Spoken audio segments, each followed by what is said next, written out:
Ça c'est.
Alléluia. Amen. Que le nom de Jésus-Christ soit élevé. Amen. Je vous invite à vous lever. Nous allons lire une portion de l'Écriture dans l'Évangile selon Marc, au chapitre 11. Nous commençons la lecture à partir du verset 11. Jésus entra à Jérusalem dans le temple. Quand il eut tout considéré, comme il était déjà tard, il s'en alla à Béthanie avec les 12. Asseyez-vous, s'il vous plaît. Nous continuons la lecture. Le lendemain, après qu'ils furent sortis de Béthanie, Jésus eut faim. Apercevant de loin un figuier qui avait le feuilles, il alla voir s'il trouverait quelque chose. Et s'étant approché, il ne trouva que de feuilles, car ce n'était pas la saison de figues. Prenant alors la parole, il lui dit que jamais personne ne mange de ton fruit. Et ses disciples l'entendirent. Ils arrivèrent à Jérusalem. Jésus entra dans le temple, s'est mis à chasser ceux qui vendaient et qui achetaient dans le temple. Il renversa les tables des changeurs et les sièges des vendeurs de pigeons. Il ne laissait personne transporter aucun objet à travers les temples. Et il enseignait et disait, n'est-il pas écrit, ma maison sera appelée une maison de prière pour toutes les nations. Mais vous en avez fait une caverne de voleurs. Les principaux sacrificateurs et les scribes, l'ayant entendu, cherchèrent le moyen de le faire éliminer. Et il les craignait parce que toute la foule était frappée de sa doctrine. Quand le soir fut venu, Jésus sortit de la ville. Le matin, en passant, les disciples virent le figuier séché jusqu'aux racines. Pierre, se rappelant ce qui s'était passé, dit à Jésus, Rabbi, regarde le figuier et tu as maudit à sécher. Jésus prit la parole et leur dit, ayez foi en Dieu. Amen. Je vous l'ai dit en vérité, si quelqu'un dit à cette montagne, ôte-toi de là et jette-toi dans la mer, s'il ne doute point en son cœur, mais croit que ce qui dit arrive, il les verra s'accomplir. Amen. Seigneur notre Dieu et notre Père, nous voici devant ta sainte présence pour écouter ta sainte et précieuse parole. Nous croyons que ta parole est une nourriture pour nos âmes. Amen. Comme il est écrit. L'homme ne vit pas de pain seulement, mais de toute parole qui sort de la bouche de Dieu. Amen. Voilà pourquoi, malgré les mauvais temps, nous sommes venus ici pour recevoir quelque chose qui nous aidera à nous approcher plus de toi. Nous venons de lire, mais celui qui peut nous donner les contenus de ce que nous avons lu, il n'y a que le glorieux Seigneur. Ainsi avoir l'onction, car c'est l'onction qui enseigne. Amen. Accorde-le, Seigneur, pour notre édification et pour la gloire de ton Seigneur, au nom de Jésus-Christ. Amen. Amen. Nous parlons sur un sermon intitulé Parle à cette montagne.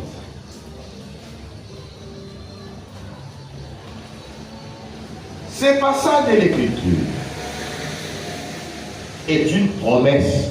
Amen. Que le Seigneur accomplira avant son retour.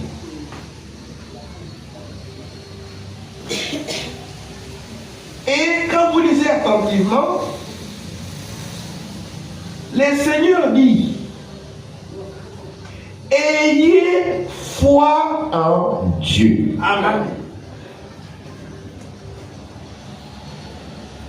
Cette puissance qui viendra dans l'Église de racheter,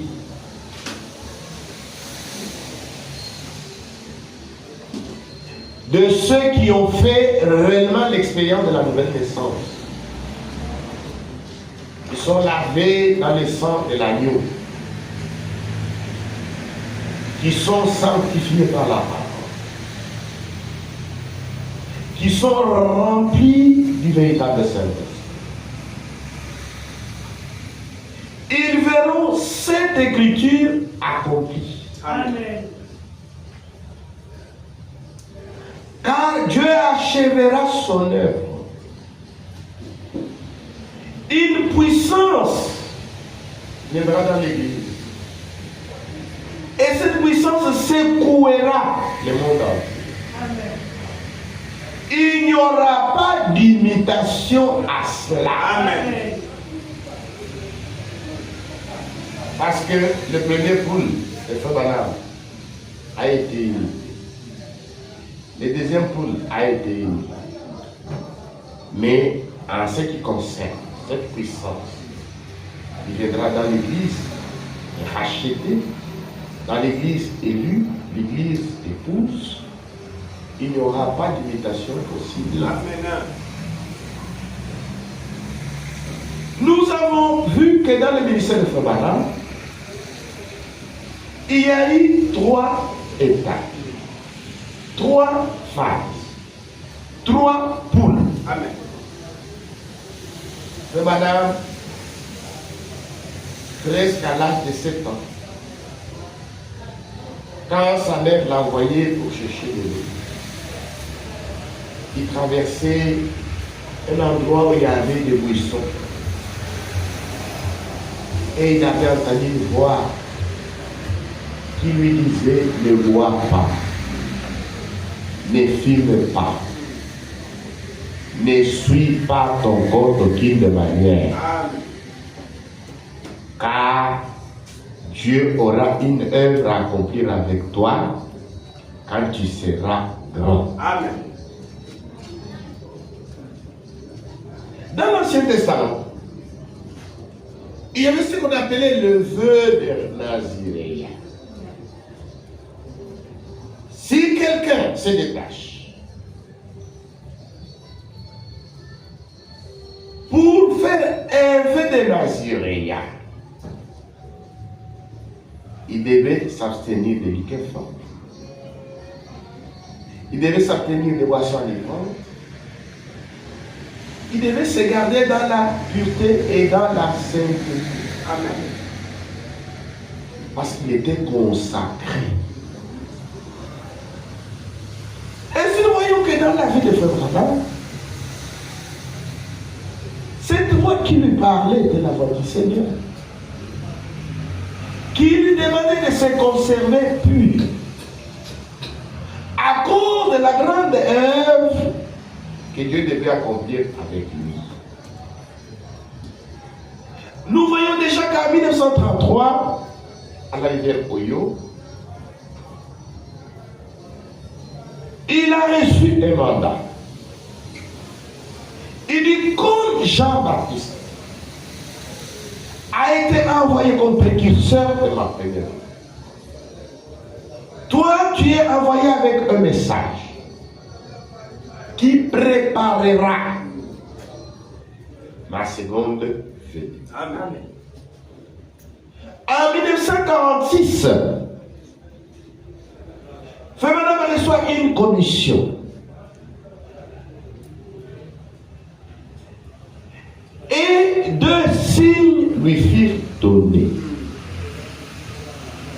Comme à Moïse.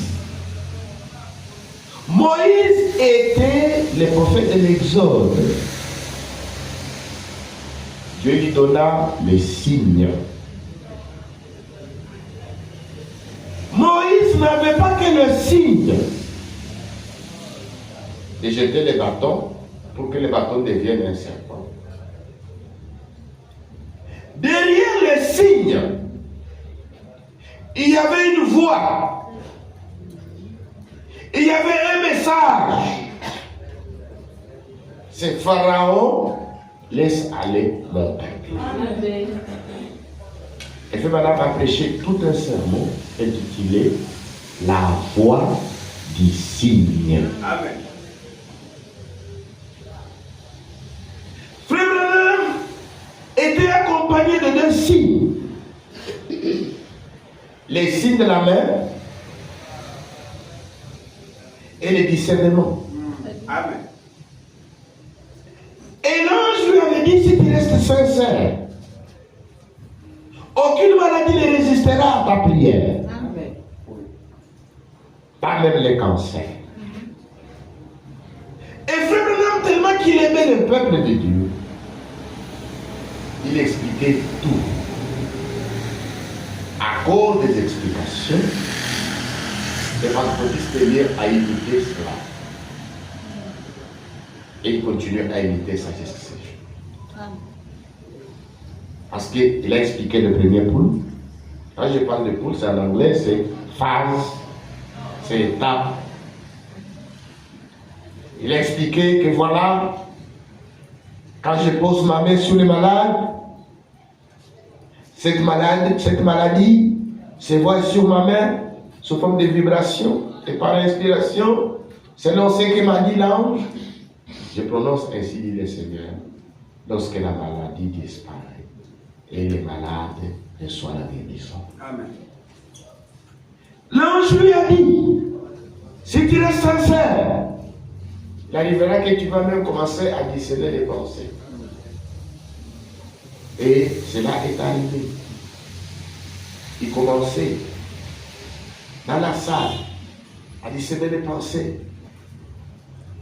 Et il y a eu aussi beaucoup d'imitation à cela. Que le nom de Jésus-Christ soit glorifié. Amen. Les gens ont imité cela. Mais en ce qui concerne le 3e poule, en rapport avec la puissance qui doit venir dans l'église. Parce qu'il y a 3 poules dans le ministère de Frère Branham. Le premier poule, c'est la guérison. Le deuxième poule, la prophétie. Le 3e poule, c'est l'ouverture de la parole. Amen. Ça, c'est en rapport avec le ministère de Frère Branham. Ne confondez pas ça. Lorsque nous parlons du premier poule et de la guérison, entendez les signes qui lui a été donné. Les signes de la main. Et lorsque nous parlons du deuxième poule, sur le discernement, entendez ce discernement prophétique que le prophète exerçait. Maintenant, comme il était porteur d'un message, exactement comme je vous ai parlé de Moïse, Moïse n'avait pas que le signe. Moïse était également porteur d'un message. Amen. Et c'était le message de l'Exode. Dieu a dit à Moïse, dit à Pharaon, Israël est mon fils, mon premier-né. Laisse aller mon peuple. C'était le message de l'Exode. C'est pourquoi quand Moïse se présenta, il avait 2 signes. Il avait les signes aussi de la main. Dieu lui a dit, mets ta main dans le sein. Quand il ressortait cela, c'était de lèvres. Quand il remettait le sang, et la main devenait saine. Et puis, Dieu lui a dit, qu'est-ce que tu as en main? Il dit, j'ai un bâton, si tu peux le jeter. Moïse le jetait, le bâton devenait un serpent. Et quand il le reprenait, le bâton redevenait le bâton normal. C'est avec ça qu'il se présenta devant Pharaon. Pour dire à Pharaon, les dieux de mes pères m'est apparu pour que je te dise, laisse aller mon peuple. Pharaon dit, je ne connais pas l'Éternel. Qui est-il pour que je puisse lui obéir? Il dit, il m'a donné les signes. Et il a pris le bâton, il a jeté devant Pharaon. Et le bâton est devenu un serpent. Pharaon, qui était un homme incrédule, arrive. Et c'est tout ce que tu me montres. Il a appelé des imitateurs. Jeunesse et Jambres qui sont venus pour créer la confusion. Qui ont également jeté leurs bâtons. Et leurs bâtons sont devenus aussi des serpents. Qu'est-ce qui arriva après? Moïse n'a pas tremblé. Moïse n'a pas douté de sa commission. Amen. Moïse est resté calme. Amen. Et le serpent de Moïse a commencé à grossir. Et finalement, le serpent de Moïse avala les serpents de Jannes et de Jambres. Et Moïse prit son serpent par la queue et il devint aimant. Amen. C'est de la même manière, lorsque Dieu a envoyé son prophète avec un message, selon la voix qui lui avait été dite, tu es envoyé avec un message, et ce message préparera ma seconde venue. C'était en 1933. En 1946, il reçoit deux signes. Le signe de la main, la vibration, et le signe du discernement prophétique. Et le troisième, pour, c'est lorsque Madame était à Tucson, à l'ouest des États-Unis, quand Dieu voulait maintenant révéler les 7 sceaux d'Apocalypse chapitre 6, Dieu lui demanda de retourner à Dieu faire son vie. Parce que les 7 sceaux devaient être ouverts. Et l'ouverture de la parole coïncide avec l'ouverture de toute la parole. Frère Branham était différent de tous les grands évangélistes de son temps, qui priaient aussi pour les malades, qui faisaient aussi des signes. Mais lui, il était porteur d'un message. Amen. Amen. Comme Moïse, il était accompagné par des signes.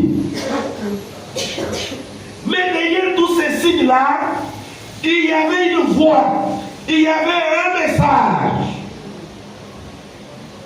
De la même manière, il y a eu des grands évangélistes qui ont paru au XXe siècle. C'était des évangélistes. Mais Frère Branham, lui, il était différent d'eux. Il faisait l'œuvre d'un évangéliste. Mais il était également un prophète, messager.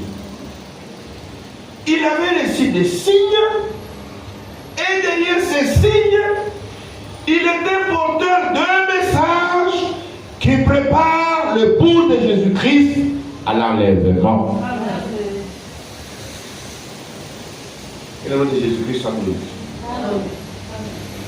Et cette écriture que nous venons de lire, dans Marc chapitre 11,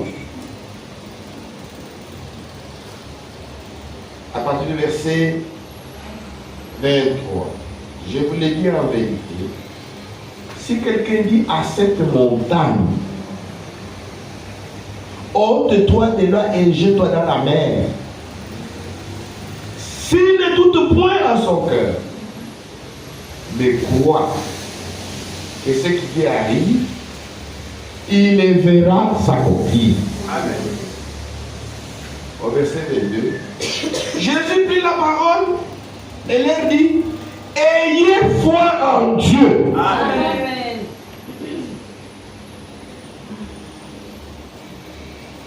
Nous devons avoir foi en Dieu.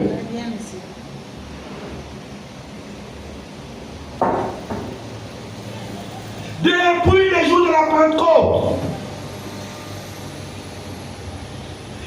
Le Saint-Esprit est dans son église. Amen.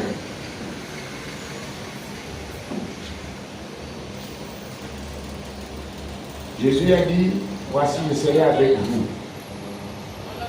tous les jours jusqu'à la fin du monde. La puissance du Saint-Esprit est dans l'église. Amen.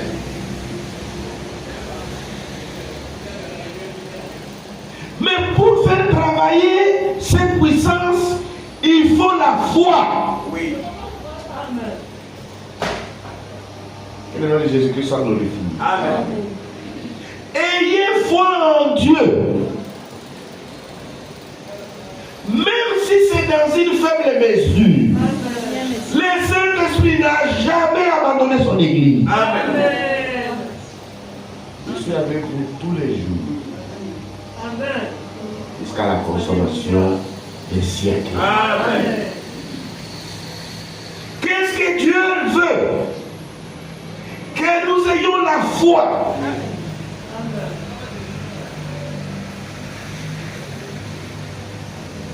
L'ordre que le Seigneur a donné à ses disciples. Voici les miracles qui accompagneront ceux qui auront cru. À mon nom, vous imposerez les mains aux malades et les malades seront guéris. Amen. À mon nom, vous chasserez les démons. Amen. Voici, je vous ai donné le pouvoir de marcher sur les scorpions, sur les serpents, sur toute la puissance de l'ennemi, et rien ne pourra vous nuire. Amen. Ça doit accompagner l'Église du Nouveau Testament jusqu'au retour de Jésus-Christ. Amen. Mais aujourd'hui, qu'est-ce qui paralyse l'Église? Ce qui paralyse l'Église, c'est la superstition. Et les champions dans la superstition, c'est les prédicateurs dans les églises de réveil.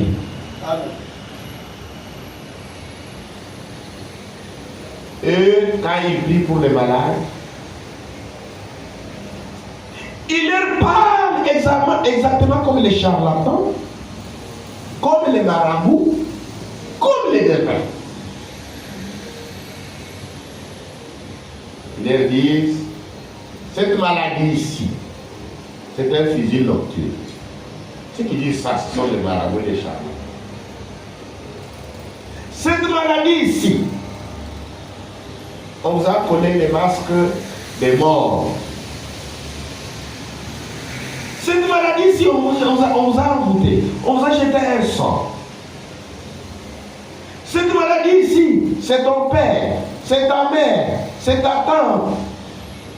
Ce sont les gens du quartier. Cette maladie ici, ce sont les gens de votre famille qui vous ont bloqué. Vous ne trouvez pas du travail parce qu'on vous a bloqué. Tu as des liens. Bien aimé frère. Lorsque vous croyez dans ces choses, vous ne pouvez pas avoir une foi authentique. Parce que ces choses que vous croyez n'ont pas de fondement biblique.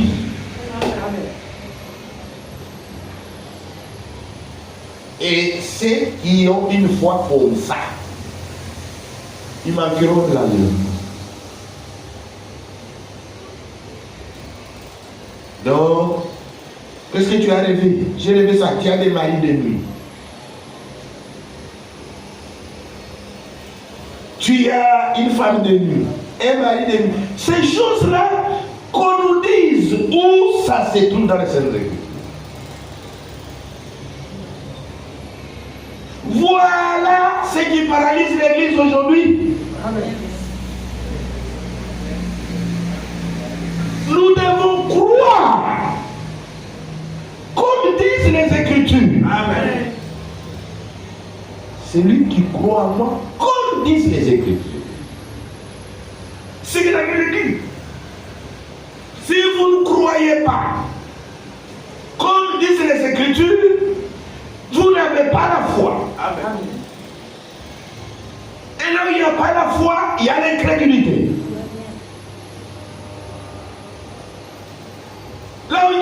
foi, il y a l'incrédulité.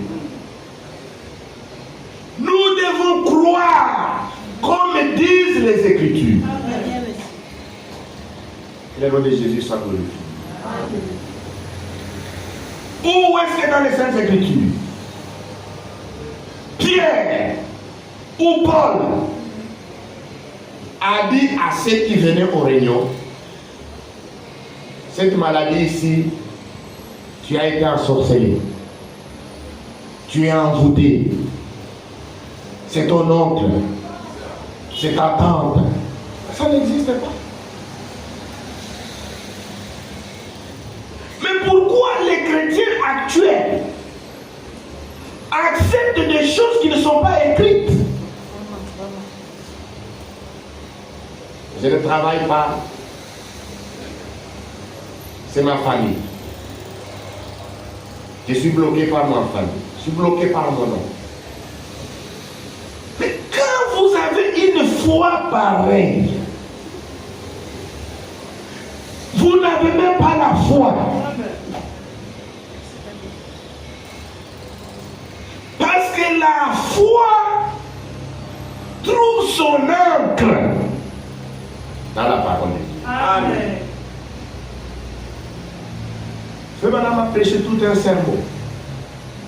Les fondements fondamentaux pour la foi. La véritable foi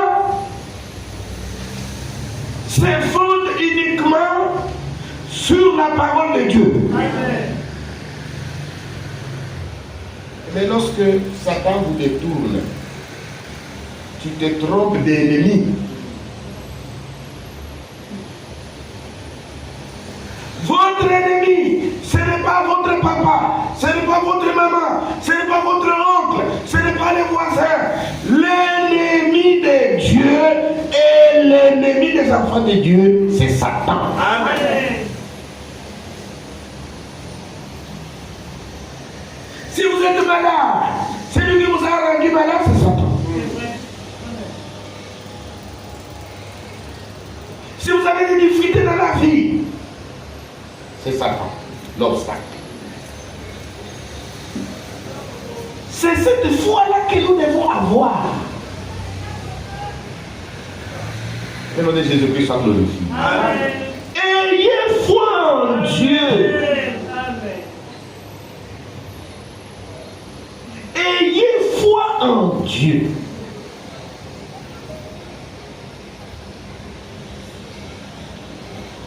La prophétie telle que, en tout cas, priez beaucoup parce que dans votre famille, il y a des gens qui veulent ceci, qui veulent vous jeter un sort. Il faut prier beaucoup. Maintenant, vous allez prier comment? C'est là où vous entendez des gens qui prient. Feu, feu, envoie le feu. Que le feu vienne brûler les sorciers. Ça, ce n'est pas la foi. Ça, c'est la peur. Ça, c'est l'incrédulité. Que le nom de Jésus soit glorifié. Vous priez pour que Dieu brûle les sorciers. Envoyez le feu, feu, feu, feu, feu. Ça montre déjà que là, à la base, il n'y a pas la foi, il y a la peur. La foi parfaite chasse la peur. Amen. Que le nom de Jésus soit glorifié. Amen. C'est comme quand quelqu'un qui passe tout près du cimetière et puis il commence à chanter. Les cantiques là qu'il chante, c'est pour indiquer qu'il a déjà peur. Pourquoi vous chantez? Il n'y a rien. Il n'y a rien là-bas. Vous chantez parce que vous avez peur. Que le nom de Jésus soit glorifié. Amen. Marche tranquillement. Il n'y a rien. Là où il y a la peur, il n'y a pas la foi. Là où il y a les doutes, il n'y a pas la foi. Amen. Là où il y a la superstition, il n'y a pas la foi. Amen. Jésus a dit, imposez les mains aux malades et les malades s'en vont. Chassez les démons. Amen.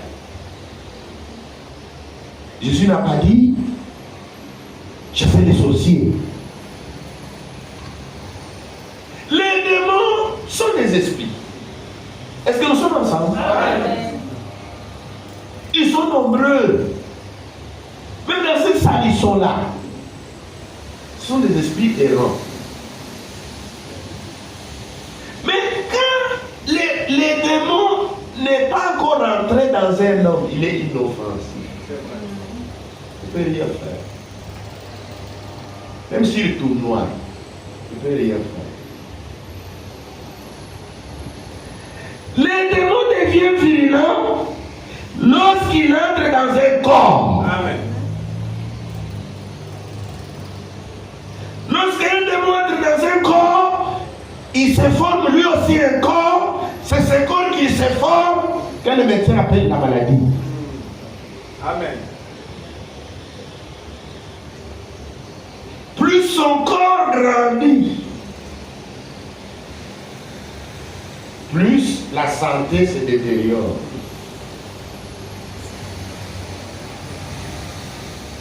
La foi intervient maintenant là-bas. Comment? On ne regarde pas au corps de la maladie, on regarde à l'agent causal de la maladie. C'est le démon là. C'est celui-là qu'on chasse. Amen. Par la foi. Amen. Est-ce que vous êtes là? Amen. Par la foi. Celui qui prie doit avoir la foi. Amen. Celui qui l'ont pris doit également savoir la foi. Amen. Ayez foi en Dieu. Aujourd'hui, ce qu'on appelle la foi n'est pas la foi. Ce sont des raisonnements mélangés avec de la pensée humaine.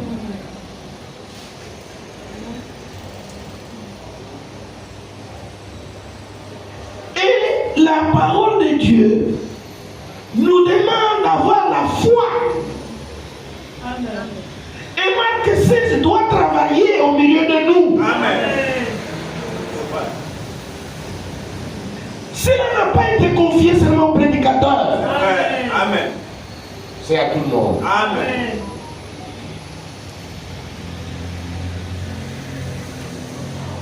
Il y a aussi une vie consacrée. Amen. Nous devons nous conserver purs. Parce que Dieu veut nous utiliser à tout moment. Amen. Dieu a besoin de vos mains pour chasser pour les poser sur les malades. Dieu a besoin de vos paroles pour chasser les démons. Amen. Mais il faut que vous puissiez vous conserver purs pour être un vase utile au maître.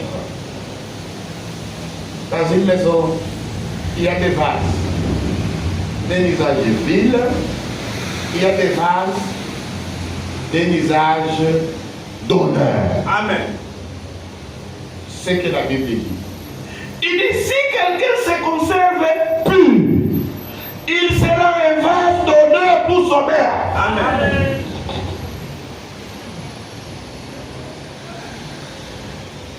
Nous devons nous conserver purs pour être des vases d'un usage d'honneur. Amen. Pour notre maître. Le Seigneur compte sur nous.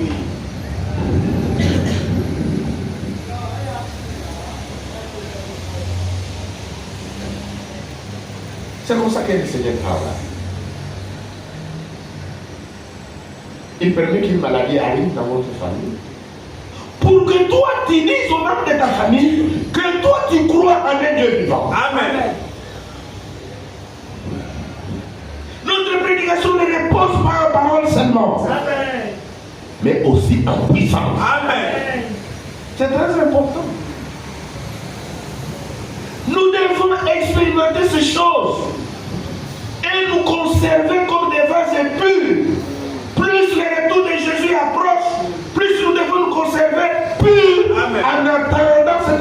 puissance qui vient dans l'église. Amen.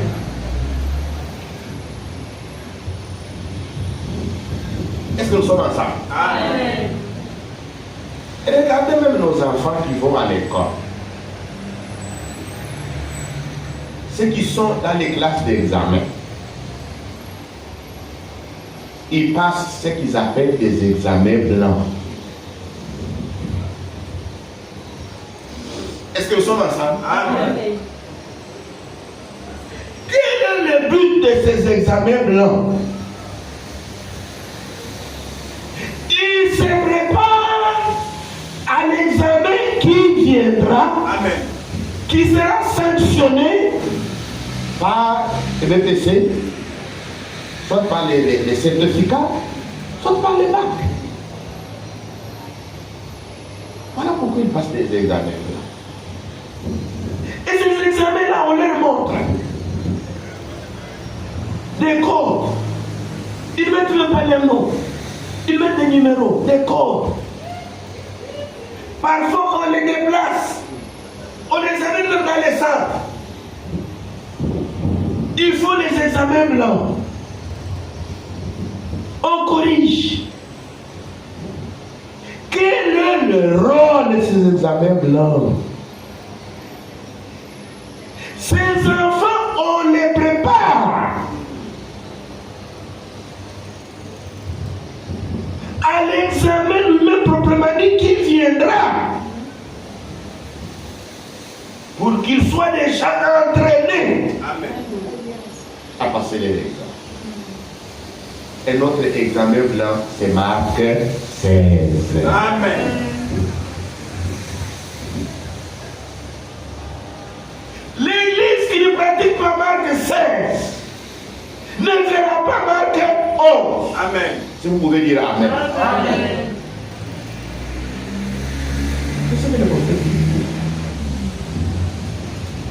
Donc vous attendez seulement la puissance avant le retour de Jésus. Non. Nous devons d'abord mettre en pratique Marc 16. Amen. Nous devons avoir foi en Dieu. Amen. La Bible dit, celui qui est fidèle dans les petites choses, il sera fidèle aussi dans les grandes choses. Amen.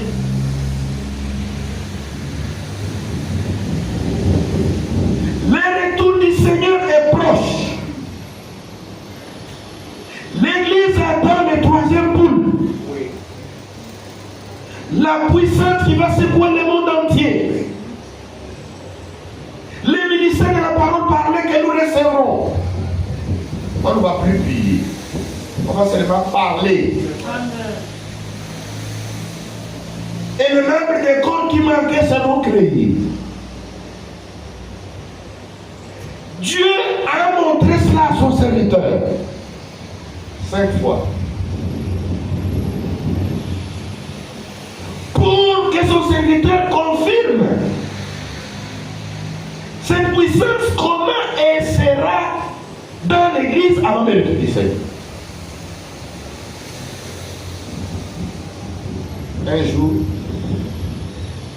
j'étais à la pêche. Là, j'étais dans le son. Un petit poisson a avalé l'hameçon. Quand il prenait des petits poissons pour enlever l'hameçon, le petit poisson est mort. Il était complètement déchiré. Il a jeté à l'eau. Et une grande puissance est descendue la centre. Et le Seigneur lui a dit, parle au petit poisson. Il dit, petit poisson, je te donne la vie. Et le petit poisson est revenu à la vie. Amen. Et les petits poissons commencent à nager. Ça c'était pour la première fois. Deuxième fois, il était à la chasse des écureuils. Il a senti la même puissance. Il dit, je vais un écureuil là-bas. Et l'écureuil était là-bas, il a tiré. C'était un véritable écureuil. Je vais un autre là-bas, il a tiré. La troisième fois, dans la maison de la sœur Attiraï. Quand Frère Branham expliquait toutes ces choses, Attiraï croyait. Il dit, ce n'est que la vérité, Frère Branham. Et cette même puissance est venue. Il dit, maintenant, Attiraï demande. Et Attiraï a demandé les saluts de ses maisons. Amen. Et Dieu lui a donné les saluts de ses maisons. Ceci a été confirmé pour montrer à l'Église que cette même puissance viendra dans l'Église avant l'enlèvement. Amen. Mais avant d'arriver à cela, Frère Branham menait une vie de consécration. Depuis le jeune âge. Dieu lui a dit, ne fume pas, ne bois pas, ne suis ton corps d'aucune manière. J'ai une grande œuvre à accomplir avec toi quand tu seras. En ce qui nous concerne, ce message préparera ma seconde venue. Jésus ne viendra pas chercher d'épouse sale. Amen. Amen. Avec les mondes collés à elle. Jésus viendra chercher une épouse propre. Amen. Amen. Lavée par le sang de l'agneau. Amen. Purifiée. Amen. Voilà pourquoi que Madame disait les troisième poule. Cette puissance que nous attendons. L'Église attend ça. Comme les enfants attendent les cadeaux de Noël. Nous attendons cette puissance-là. Bien-aimés frères et sœurs. Si nous attendons cette puissance-là, mais nous devons d'abord nous-mêmes nous conserver purs et pratiquer marque céleste. Amen. Le nom de Jésus-Christ soit glorifié. Amen. J'ai donné la guérison, la dernière guérison spectaculaire que Dieu a fait. C'est quand la sœur nous a amenés chez son camarade qui est tombé malade et qui a perdu la parole. Il ne parlait plus. Il était chez lui à la maison. Nous sommes allés là-bas. Moi, Zézelle et mon épouse. Nous avons trouvé ces messieurs-là, assis et sa femme. Ces messieurs-là, un jeune homme. Ce n'est pas un vieux. Ce n'est pas qu'il a été muet. Non, il n'a jamais été muet. C'est un homme normal, failli. Je lui parlais, il regardait seulement, mais il entendait. Je lui ai dit, je vais prier pour toi. Et tu vas recouvrer l'usage de la parole. Amen. Je l'ai exhorté. J'ai prié. Et Dieu a guéri cet homme. Amen. Aujourd'hui, il parle. Les retourneurs sur le site. Amen.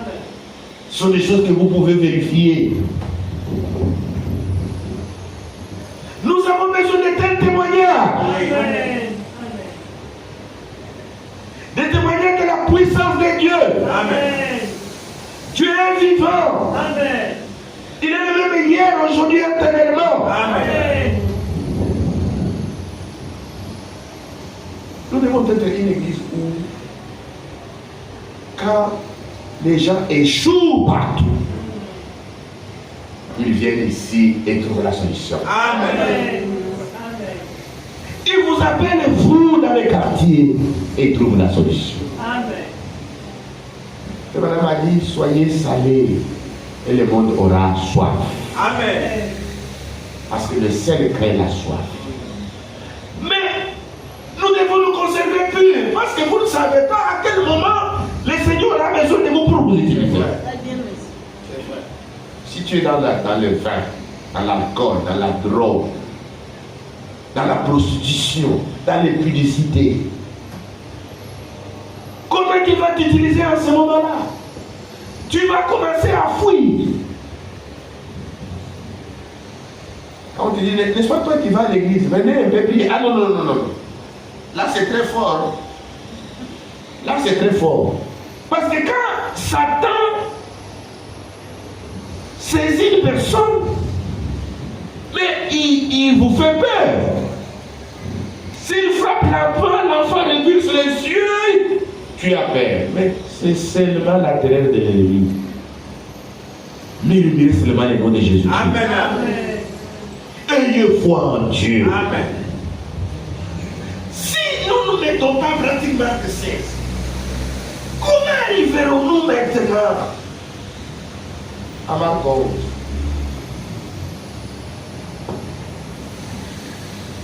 Est-ce que nous sommes ensemble? Amen. À ma cause, on va parler. Les choses seront appelées à l'existence. Mais vos examens blancs, tous les élèves qui réussissent les examens blancs réussissent aussi à la fin de l'année. Amen. La vie de consécration, elle est très importante.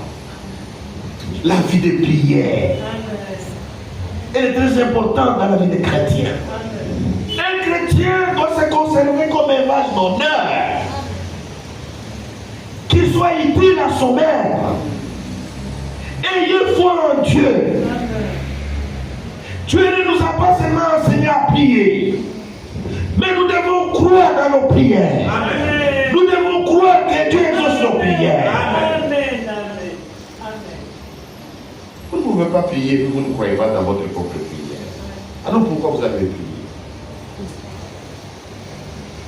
Nous prions parce que nous croyons qu'il y a un Dieu qui exauce les prières. Amen.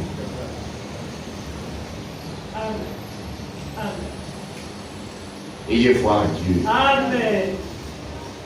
Le nom de Jésus-Christ soit glorifié. Amen.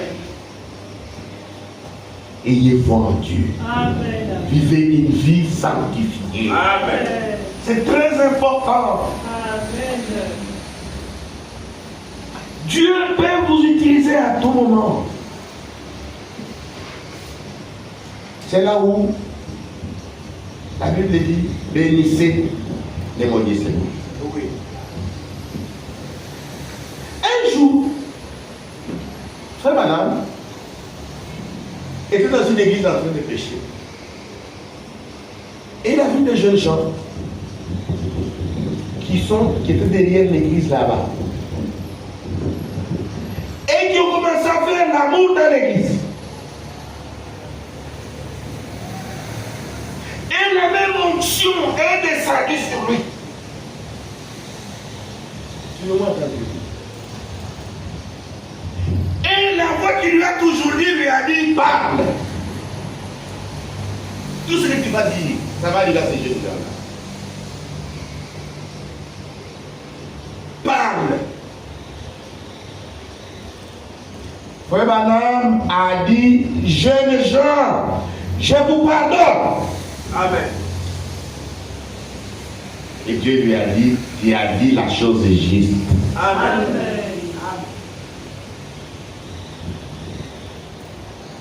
Maintenant, si c'était vous et moi, qu'est-ce qu'on allait dire? Vous venez jouer ici dans la maison de Dieu. Vous allez mourir dans un cadeau. Et il meurt là-bas. Il a mal utilisé la puissance de Dieu. Que le nom de Jésus soit glorifié. Amen. Bénissez et ne maudissez pas. Amen. Seigneur, envoie les feux dans tous les sociétés du quartier. Non. Bénissez ceux qui vous persécutent. Amen. Le nom de Jésus-Christ soit glorifié. Amen. Nous devons faire ces entraînements. Ceux qui nous font du mal, nous devons prier pour eux. Nous devons les aimer. Nous devons aimer même nos pires ennemis. nous devons les aimer. Nous devons prier pour eux. Nous avons un seul ennemi, c'est Satan. Et celui-là se déclare pour les chasser. Mais les hommes, nous devons les aimer.